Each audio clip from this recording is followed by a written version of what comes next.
Hello everybody, my name is Happy and I'd like to welcome you all to my History Reaction channel. Today we'll be taking a look at Why Vampires Hate Garlic, a Transylvanian recipe from 1580 by Tasting History with Max Miller. As always, I will include a link to the original content in the description down below. Please consider heading over to Tasting History and let Max Miller know you appreciate what he's doing if you like this video at all, and I think most of you will, I hope, anyway. This is a viewer suggestion, which I jumped on immediately because I am trying to do at least one Halloween-themed video per week as we roll through October, and when I said that in the comments, he suggested this one. I've been wanting to eventually get around to at least one or two tasting history videos because I'm familiar with the channel, I'm subscribed to it. I've seen maybe 4 or 5 of his videos, but I definitely have not seen this one, which is a tragedy that I intend to correct right now because I love vampire lore. I always have all my life. From young childhood, I was absolutely obsessed with creature features, monster movies on television, especially the old Universal and the Hammer Studios movies. When we went to Universal Studios as a kid, I was always much more eager to meet Frankenstein or Dracula than any of the other iconic Universal characters that might be wandering around. So yeah, this is right up my alley. And when I first went to school, I wanted a geology major. I minored in anthropology. My main interest in anthropology, aside from archaeology, was myth, magic, and religion. I was fascinated by folklore, especially of the things that go bump in the night.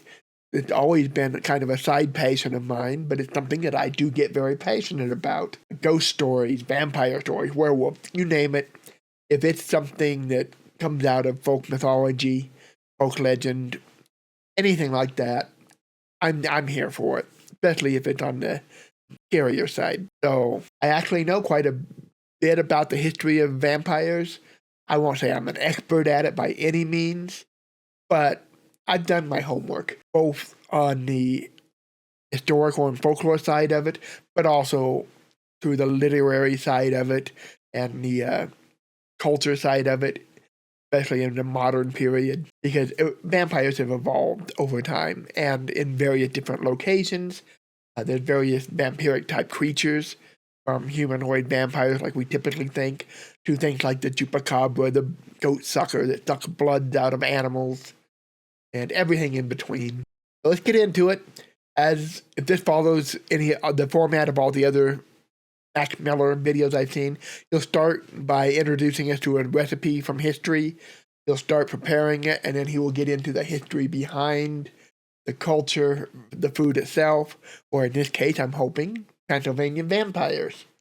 Also, before we get into this, one last note. Why would a historian be interested in cooking, or food, or folklore for that matter? Because they all show us and teach us something about history, about how life was at this particular time, and in some cases, it's one of our best windows to the lower classes or castes of people, because a lot of the bulk peasants, the bulk commoners, the lower class throughout most of human history tended to be on the illiterate side, if not very much on the illiterate side. They didn't write much about themselves, and what the people above them tended to write was tax records and things like that, or court records. You don't get a lot of insight into how the average people lived, with some exceptions. Music, folk stories, recipes, what they ate can tell you something about how they lived or what they believed in some cases. In some cases, it can be very revealing. There are cultures out there, and I'll just use one I know about specifically, which is Russia. There was a period in Russian history, not that terribly long ago either, where what you ate was determined by your social class. And I don't mean what you can afford. What you were allowed to eat was determined by your social class. So if you knew what a person was eating, you knew what class they were. If you knew what class they were, you knew what they were eating. Things like this are interesting to learn. When I first became a graduate student in history, the very first side reading that I was assigned outside of our main text was The History of the World in 6 Glasses. That was a work on history that frames history from the perspective of 6 different beverages throughout history. Beer, wine, cola, water, coffee, things like tea, things like that. It looked at each beverage. Each one is associated kind of with a time period. And it talks about how those beverages affected history. And you might say, well, how can beverages affect history? In quite a few ways. I'll just use one example before we get into this. Tea houses. Tea houses were a place where movers and shakers of the world meet to make decisions historically. You'd be surprised at how many revolutions, how many major political changes happened in tea houses or in ale rooms or bars around drinks, social conventions, gathering places which typically are associated with a food or a drink. That gives you kind of an idea. There's a lot of ways to look at history, and sometimes it's useful to look at it from angles other than just great people, politics, economics, and military. There's a lot more out there. Anyway, let's get into this, and let's have some fun with it. Let's not take it too serious, but he does his homework, so when he's talking about the history of this, he gets into it. With Halloween just around the corner, it's a good time to make sure that you are prepared to fend off anything that might go bump in the night. And for vampires, that means loads of garlic. Yes, but let's extend that, because garlic applied to a lot of things that went into the bump in the night, not just vampires.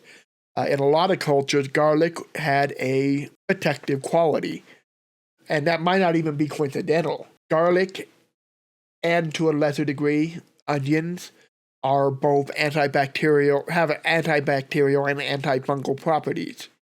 They can help keep you healthy. So it might not be a coincidence that garlic especially is associated with warding off evil.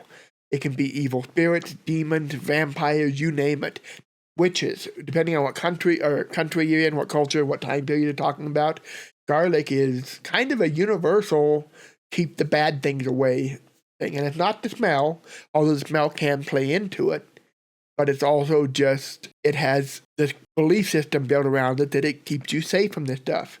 And again, that's also probably not coincidental, because a lot of if you kind of look at outbreaks of witches or outbreaks of vampire reports or outbreaks of demonic reports, they very often correlate with outbreaks of disease. So I don't think this is all coincidence.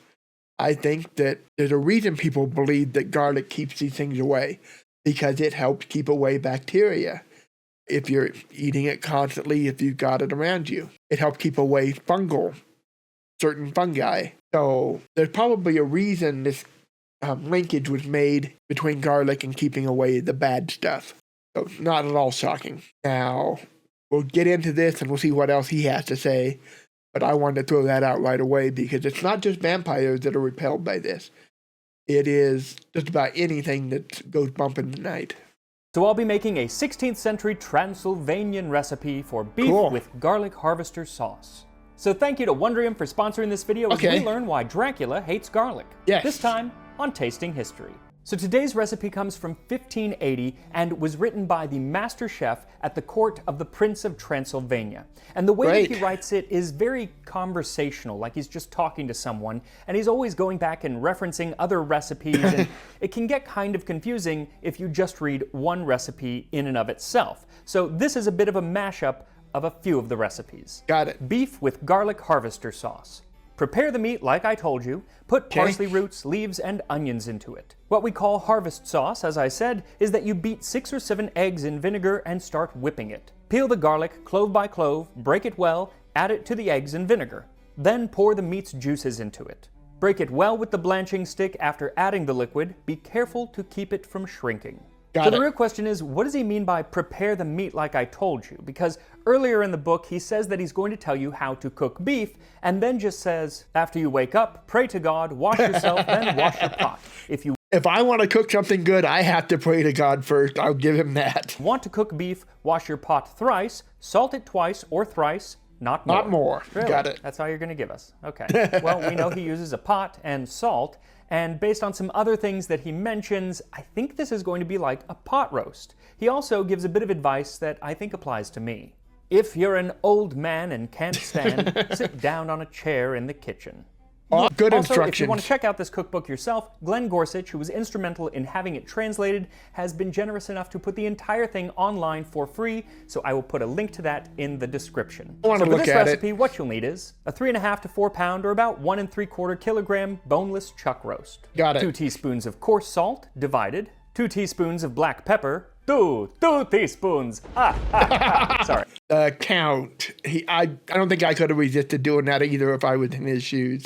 Ask my coworkers. I'm bad about stuff like that. Spontaneous, random, stupid jokes like that. Okay, I couldn't help myself. 2 tablespoons or 30 milliliters of olive oil. 3 cups or 700 milliliters of water. So it seems that the recipe calls for water, but if you wanted to use beef broth or add in a little bit of wine, you wouldn't be wrong to do so. Okay. 2 cups or 300 grams of parsley root or parsnips diced. Parsley root and parsnips look exactly alike, and they taste similar, not exactly, but it is really hard to find parsley root because it's a different type of parsley than we typically grow here, at least in the US. So go with parsnips if you can't find parsley root. Got a it. half cup or 15 grams of torn parsley leaves, and 1 large onion chopped. Then for the sauce, you'll need 6 medium eggs, a half cup or 120 milliliters of white wine vinegar, a half teaspoon of black pepper, and 1 small head of garlic, or about 2 tablespoons peeled and crushed. Now it's that last ingredient, the garlic, that inspired me to talk about vampires today, because it used to be a thing to do was to stuff the mouths and other orifices of the dead to stop them from becoming the undead. And before they used garlic, it seems that rocks did the trick. Yes. Something I learned from today's sponsor, Wondrium. Wondrium is the bigger and... This is an older video, so we're going to skip the ad. I subscribed for Wondrium for years. I recently discontinued it only because money's tight right now, but I actually like Wondrium. Great place to learn things. Anyway, I'll see you on the other side of this. All right, we're mostly through it, so we'll continue from here. This week I came across their video on vampire skeletons. From Ireland to Romania, there have been skeletons found with evidence of rocks or nails being used to stuff the mouths or weigh down the bodies of the dead so that they can't rise up. And William of Malmesbury tells of the Witch of Berkeley, who was so worried about being brought back to life as one of the undead that when she did die, she made sure that she would have her body wrapped in a stag skin and then put into a stone coffin and wrapped with chains. But William says it didn't work because the devil just came right into the church, tore the chains asunder, and took her away. Her pitiable cries were heard for nearly the space of 4 miles.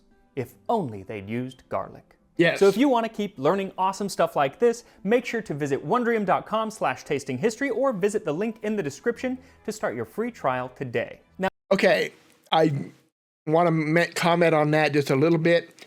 Yeah, he's right about the finding bodies that have rocks. That's a real common one, rocks shoved in the mouth. Why would they do that? Again, one of the things that leads to vampire legends is outbreaks of disease. When diseases tend to break out, undead are often blamed. Undead or spirits, some variation of that demon, whatever. Sometimes witches. But it's not actually uncommon to have somebody who recently died, and the belief being that this person is probably the cause. He might be a vampire, so they'll dig up the body. They'll see signs that it might actually be a vampire. There's a lot of things that can cause this, and we could go into hours over a lot of this. But if you believe somebody's a vampire, one thing you do is you shove a rock in their mouth. That prevents them from biting. You can say, well, if they get up and come out to bite me, they can just take the rock out. That's not how it worked in some of these cases. It depends on where you are and what time frame we're talking about. But some of these vampires, the body stays in the ground. So whatever is done to the body down there will affect whatever arises as well. So if he can't close his mouth in the coffin, whatever spirit or evil creature arises can't close their mouth either. And there's things like that. There's a lot of variations, but you'll see this all the time. things wedged in the mouth to keep them from being able to bite. Surprisingly, we found quite a few examples of this from multiple places. Now, I better work on this sauce before the undead start creeping around my condo. All right. So first, wash and dry your roast, then rub it down with 1 of the teaspoons of salt and the pepper. Got it. Often when you buy a roast, it's already trussed, but if it's not, then you'll want to tie some twine around it a couple times just to help it hold its shape. Then heat 2 tablespoons of olive oil in the Dutch oven or a large pot on the stove over medium-high heat. Once the oil is shimmering, set the roast in the pot and brown on all sides, 8 to 10 minutes. Then remove the roast and set it on a plate. Now add the parsley root or parsnips, the parsley leaves, the onion, and the remaining salt to the pot and cook until the onions are nice and tender, about 8 to 10 minutes. Also, if it looks too dry, then go ahead and add a bit more olive oil. Then pour in the water to deglaze the pot, making sure to scrape down any browned bits on the bottom and sides of the pot. Then add the roast back into the pot along with any juice that has come off of it, and make sure that the liquid comes at least halfway up the side of the roast, add a bit more if needed. Then let it come to a simmer. Once it does, cover the pot and set it in the oven at 300 degrees Fahrenheit or 150 Celsius for about 3.5 hours. Now while that cooks, and before we make the Transylvanian garlic harvester sauce, one has to wonder, why do vampires hate garlic so much? Good question. Let's find out. Garlics, though used by the French, are better adapted to the uses of medicine than cookery. Now, while Ms. Amelia Simmons, author of one of America's first cookbooks, should have known better than to disparage the culinary uses of garlic, she was right to tout its medicinal uses. Because garlic has been used for medicine for millennia. The ancient Egyptian Ibris Papyrus promotes garlic's use in treating and preventing the stings and bites of snakes, scorpions, wasps, and bloodsuckers of all ilks. So it's not a huge leap to think if garlic works on the little bloodsuckers, it'll work on the big bloodsuckers too. In the writings of numerous medical texts of ancient Greece and Rome, garlic seems to treat nearly every malady imaginable, including infections and diseases of the blood. What's more, throughout history and in cultures all over the world, garlic has been used to ward off all manner of evil. Which is somewhat ironic, seeing as one of the origin stories of garlic's rather sulfurous odor is it first arose from the footprint of Satan as he left the Garden of Eden. I'm pretty sure that's where he's going with this. Claims that the plant sprung up from the first left footprint that Satan left as he moseyed out of the Garden of Eden. Left. Latin sinistra. That's not a coincidence. Left is evil. Sorry to all you lefties out there, but you are all spawned of Satan. It's official. No, seriously though. Left has always been kind of considered the evil side. There are cultures and periods in time where you did not enter a building with your left foot first. It was a bad sign. And literally, left in Latin is sinistra. Where we get sinister from. So it's not at all surprising that they have to specify the left foot for garlic. I think the right foot was something too. I think it was onions. Pretty sure it was. The right footprint gave us onions. Now, when exactly all of these theories about garlic's powers became associated with vampires, we don't exactly know. But it probably happened in southeastern Europe. And the origin of the specific vampiric characteristics of the blood-sucking undead is also unknown, but likely stem from the symptoms of several diseases that ravaged the area for centuries. Porphyria, which causes the sufferer to have pale skin, light sensitivity, and complaints that the sun causes severe pain. And I'm starting to think that maybe I have porphyria. Though my dentist hasn't said anything, and those suffering from the disease often exhibit a receding of the gums and the lips, leading to a fang-like appearance. And many patients complained of a sensitivity to sulfurous foods like garlic, which I think I'm safe because I friggin' love this stuff. Another disease that ravaged the area and often Another disease. I'm not sure where you're going with this one. We'll find out. Triggered vampire panic was the plague. And along with herbs, garlic was... I thought he was going to say something very specific.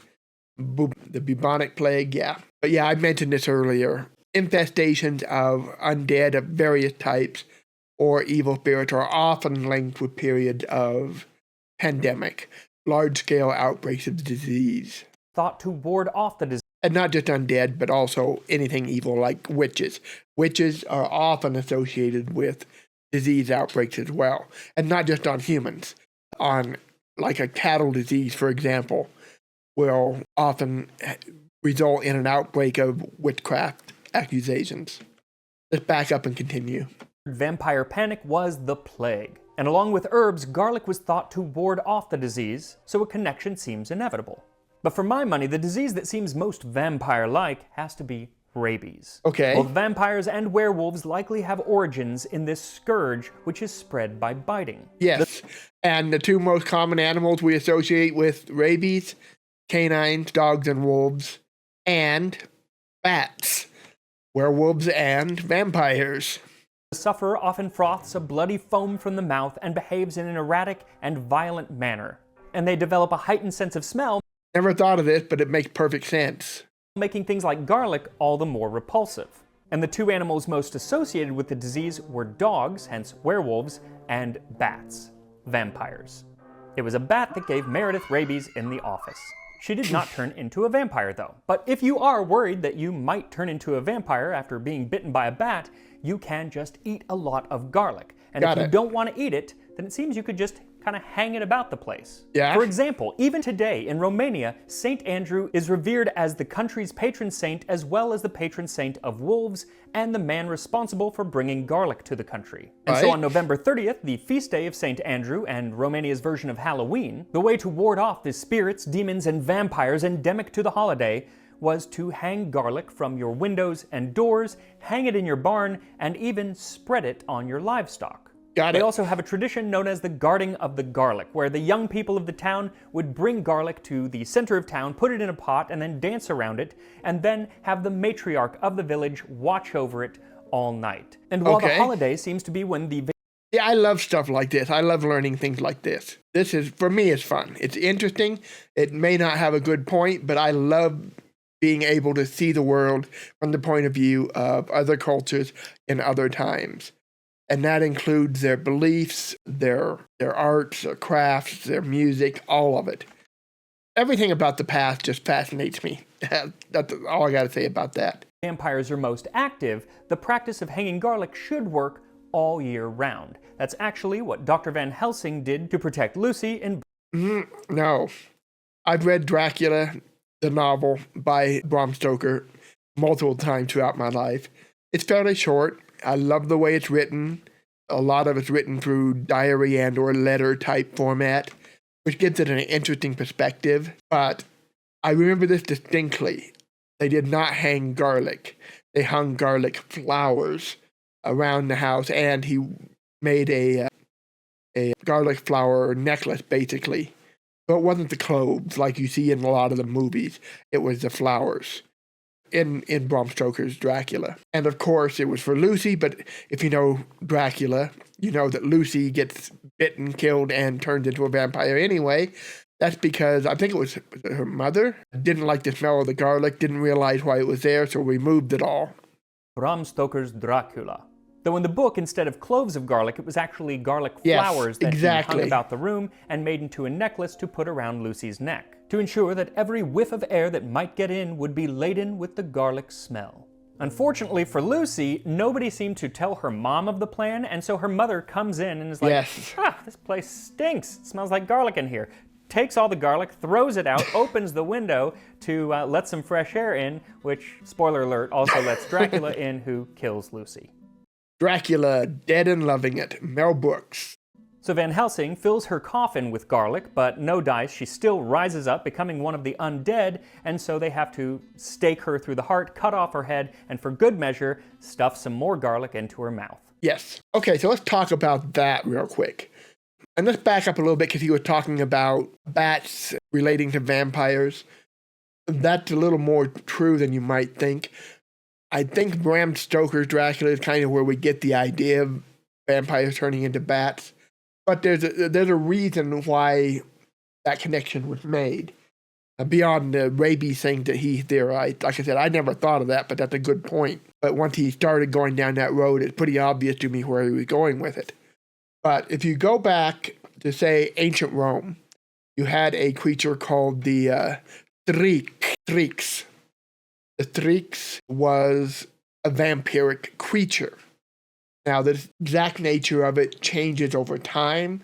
but some of the earliest stories, it's described mainly as a bird-like creature.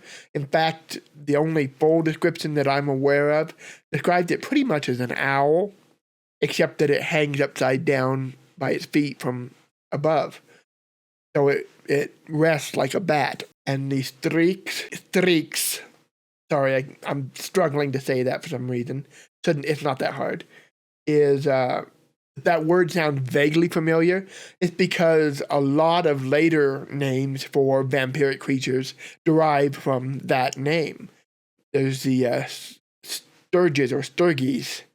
If you're an old school D&D player, you might recognize that name as one of the early monsters in the first monster manual, a birdish mosquito hybrid that sucks your blood. But that actually comes from mythology as well. You have the striga, you have the strigoi and the strigoica, which are the male and female versions of vampires in areas like Romania and Serbia, that region, things like that. So some of the earliest vampiric creatures, creatures that came out, unholy creatures that came out and drank blood, were bird-like or bat-like. So that's not really surprising that we get this evolution into this. Plus, the animals in the real world that we're classically aware of that are bloodsuckers are vampire bats and things like mosquitoes. So again, it's not really surprising that we get this kind of evolution in there. Let's see. Well, he also just mentioned staking. And staking has gone through a lot of evolution as well. In Hollywood, very often you'll see somebody will drive a wooden stake to a vampire and then they'll burst into flame, or they'll explode, or they'll crumble into dust. No. Staking a vampire through the heart does not kill it. A lot of the old folklore. What you're staking it for is to pin it to the ground. Okay? That's the purpose of staking. It doesn't kill it. It's already dead in the first place. The staking is to pin it down. That's why in some versions of vampire stories, and sometimes you'll see this in Hollywood, sometimes you won't. Like somebody does stake a vampire, but that stake is removed, the vampire will come back to life. That's kind of where that comes from, is because of the whole purpose of the stake is to pin them down. So if you take the stake out, they can get right back up because they're no longer pinned. Where did they get staked? Sometimes through the heart. Again, it depends on culture and time period. Heart is common, stomach is common, and through the mouth is not entirely unknown.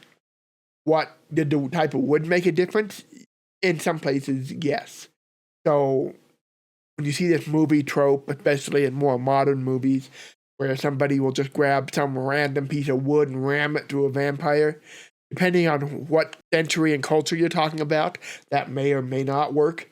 Especially if you're just ramming it through them, you need to pin them to the ground, at least in terms of traditional vampire lore. But sometimes the type of material makes a difference too, depending on what country you're from, or what region anyway, what culture, and again, what time period you're talking about.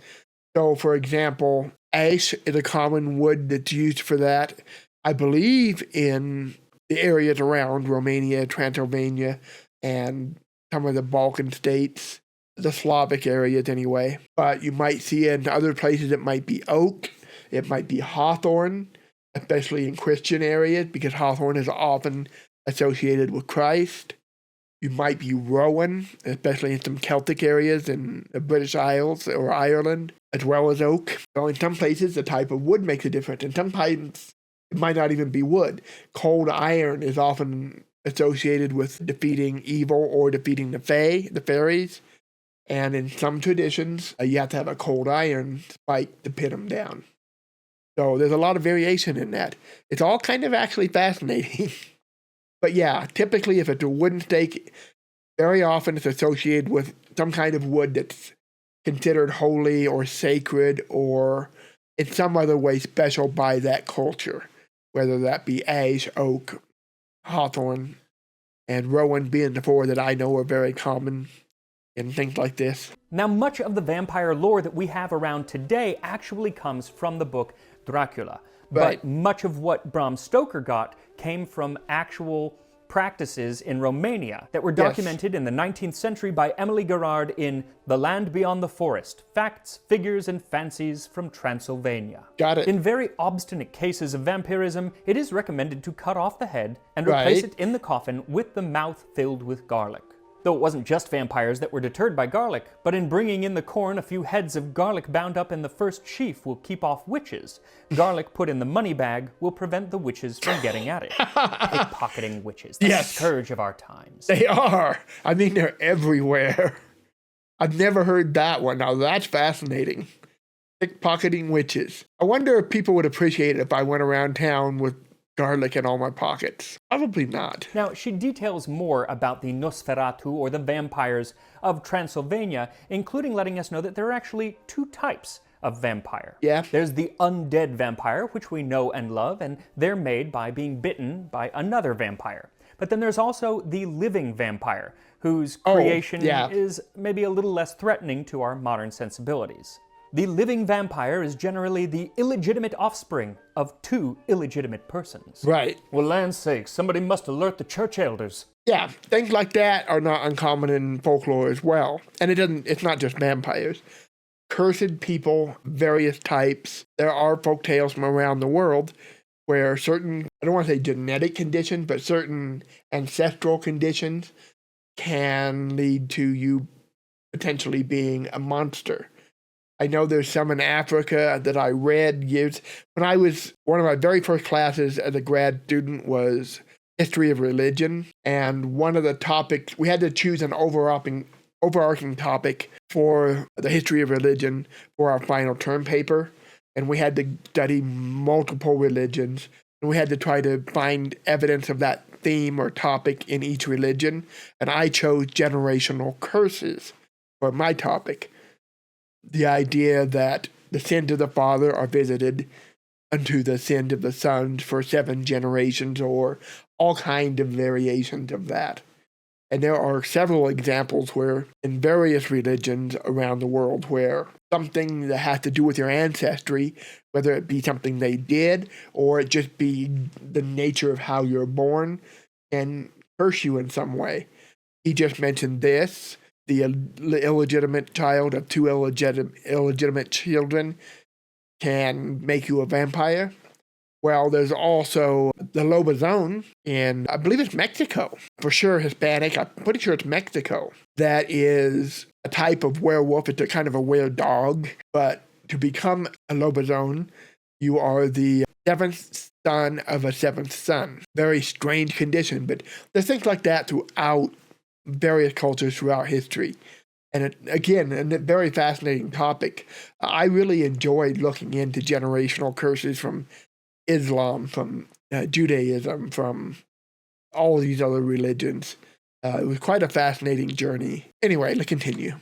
The book is also instrumental in helping you detect if there is a vampire amongst you, because they are masters of disguise. And the first thing to do is check to see if it's been raining lately. And if not, then killing a frog is sometimes effectual in bringing on rain. But if this also fails in the desired effect, then the evil must evidently be of deeper nature, and is to be attributed to a vampire, who Okay, I've never heard that one before. That's a new one. must be sought out and destroyed. Yes. I'm thinking Los Angeles is filled with vampires, because it never rains here. I live in a semi-arid area too, so yeah, I must have a lot of vampires around here. But I gotta test it first by killing some frogs.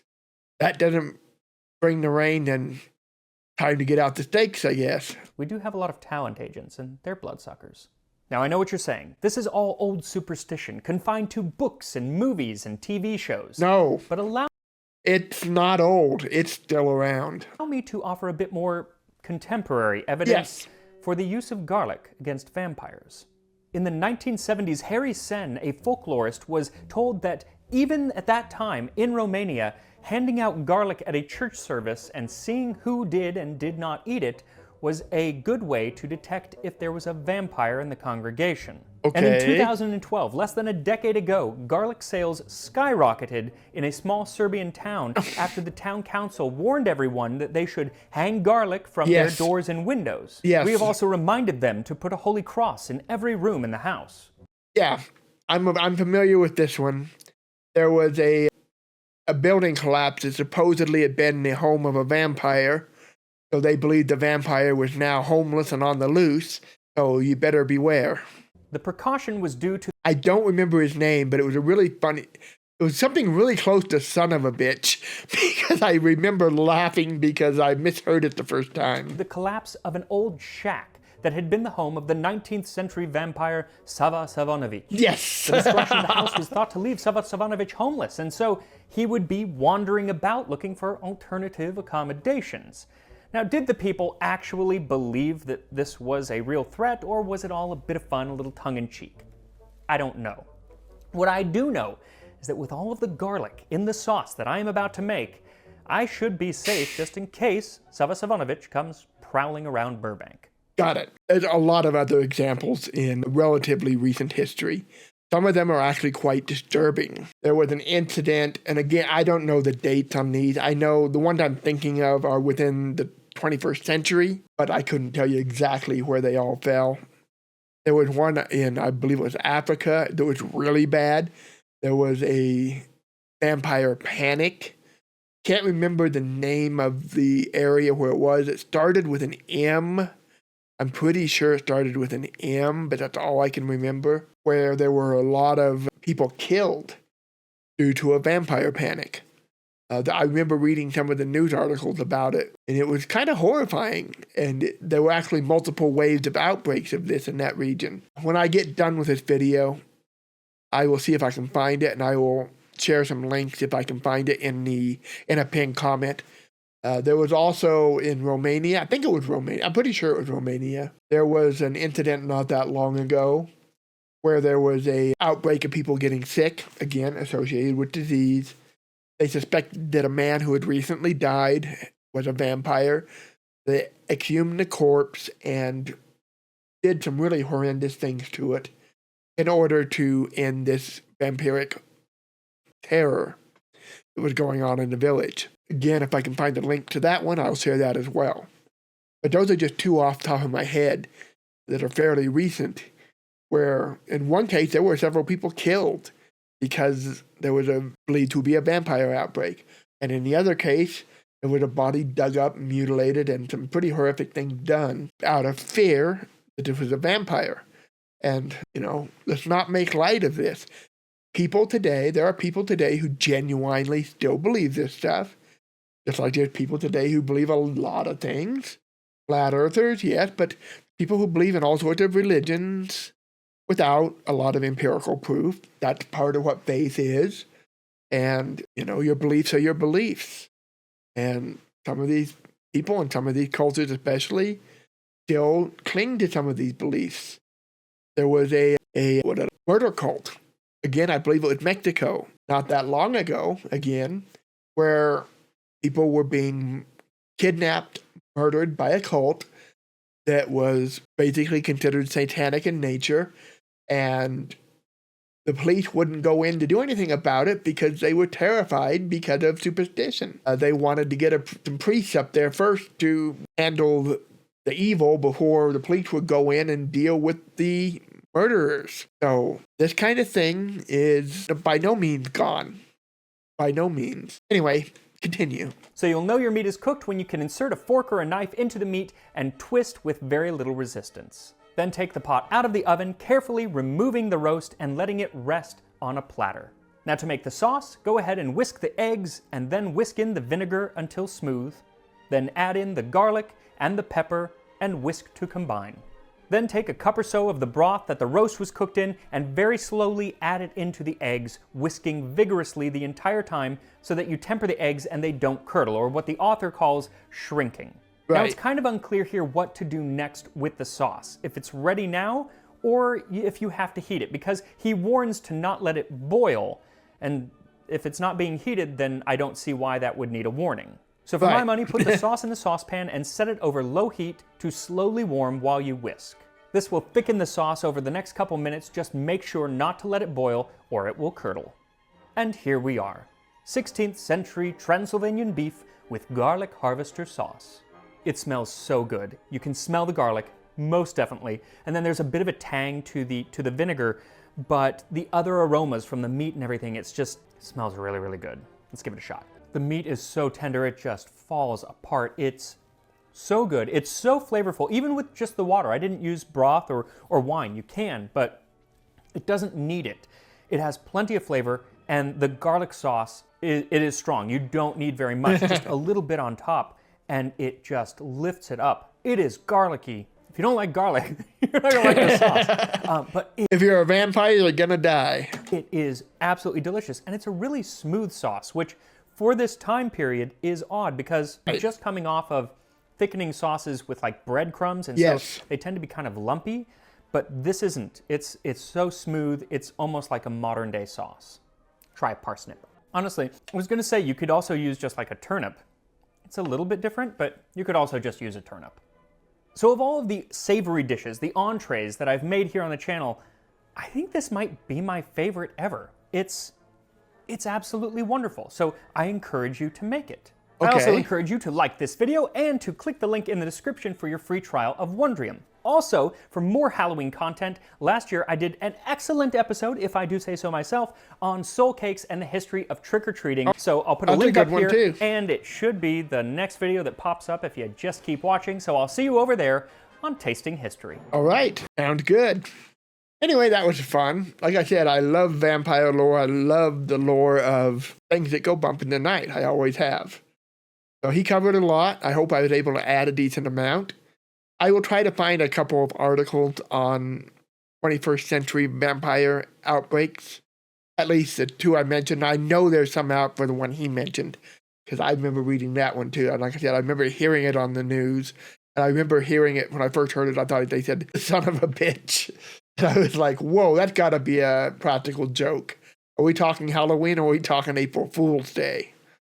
But then when I went and paid more attention, oh, okay, that's a little different. Ivanovich. So, fun stuff. I actually kind of want to try that. I love garlic. When I was a kid, I hated it, but as I got older, I got more and more to where I liked it, and now I love it. I love garlic food. My only concern is that I'm allergic to egg yolk, so the sauce might be a little rough on me. It's not a severe allergy, but it does make me not feel great. So, but it sounds good otherwise. Anyway, thank you for joining me. If you have any comments, vampires, one thing that he doesn't mention, and I'll just toss in as a closer, is that a lot of what we think of as vampires nowadays are very different than the traditional vampires. And I blame a lot of that on Hollywood and Anne Rice. Don't get me wrong, when I was a teenager, well, young adult, I think I discovered Anne Rice, An Interview with a Vampire, maybe when I was around 20-ish. But I loved her book. I thought it was a great book. But she completely redefined vampires too. She was kind of what I would think of as the next evolution of vampires into something that's very different from like Dracula. You know, the idea that, for example, that vampires can't be out in the sunlight is not historically accurate. Most traditional vampire legend, they were perfectly capable of being outside in the sun. They could be dramatically weakened in some versions, but that's not the same thing as dying. That comes straight out of Nosferatu, the German movie, and it's not even in the original Dracula. In the original Dracula, he could travel about during the day.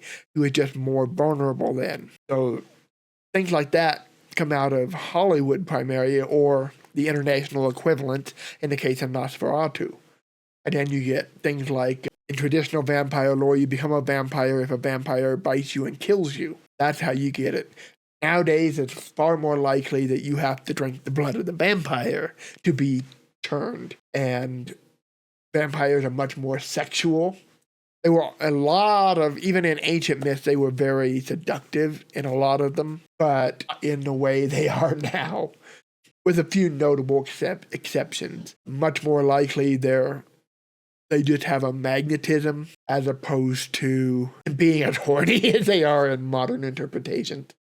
So there's a lot of changes. I think Bram Stoker created a lot of them that diverged from some of the older sources. Then Hollywood took it to the next step. And I think Anne Rice really took it for another step as well with her interpretation. So it's fun to look at. And things change over time. sometimes in very interesting ways, sometimes in ways that just make me go, Vampire Sparkle, you gotta be kidding me. Sorry to all you guys out there who love the Twilight series, but that one just makes me go, sorry. Anyway, I think that's enough for today. Talk to you later. I'm starting to ramble, which I'm prone to do. So I'll see you later. Bye-bye.